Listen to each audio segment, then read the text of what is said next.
Good morning. It's Thursday morning. I want to talk a little bit about the wisdom of loving your neighbor. Proverbs 11:12, it says, "He that is void of wisdom despises his neighbor, but a man of understanding holdeth his peace."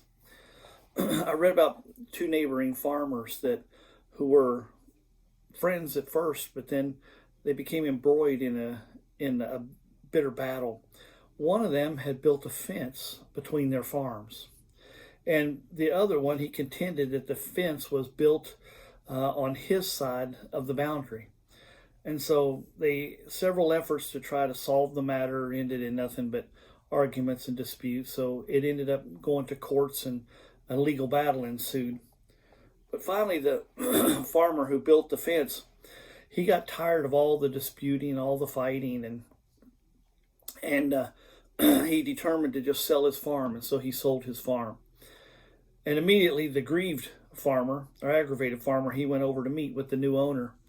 And he said, "I just want you to know that along with your new farm here that you've purchased, that you also have yourself a lawsuit." And so the new owner asked about the lawsuit and his frustration.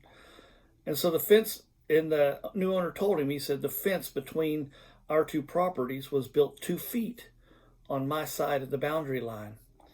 And so immediately the new owner, he said, "Well, then I'll move it 4 feet back to ensure that you're not cheated." The old farmer said, "That's more than I could ask." The new farmer says, "Yes, but I would rather have peace with my neighbor than a few feet of land."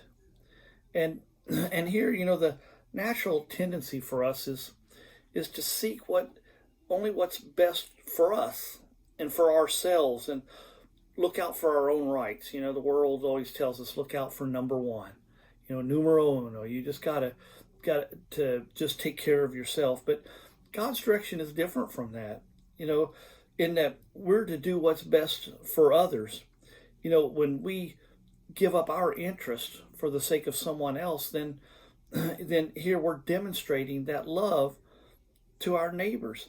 And so James said in James 2:8, he said that if ye fulfill the royal law according to the Scripture, that thou shalt love thy neighbor as thyself, ye do well. And we do fail to love our neighbor as ourselves, because we do. We love self, and it's often just about us. And when we fail to love our neighbor, then what we're doing is revealing disobedience to God, and people see that. Both that owner could see, the aggravated owner, he could see that. And so but it just shows a lack of wisdom. As we read in that verse in Proverbs 11:12, says, "He that is void of wisdom despises his neighbor." And he that's, in doing all that. And James calls this, you notice that James said in James 2:8, he said, "If you fulfill the royal law." Why do you think James called it the royal law? You know why it is? Because when we love our neighbor the way we should, then we're living like children of the King. And that makes us of the royal family.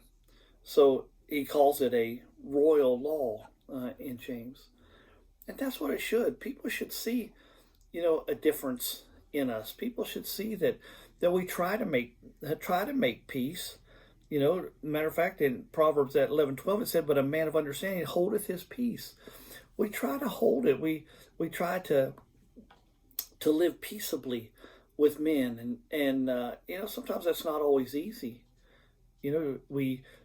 Jesus wasn't, just because Jesus was a meek man just doesn't mean that he was a weak man.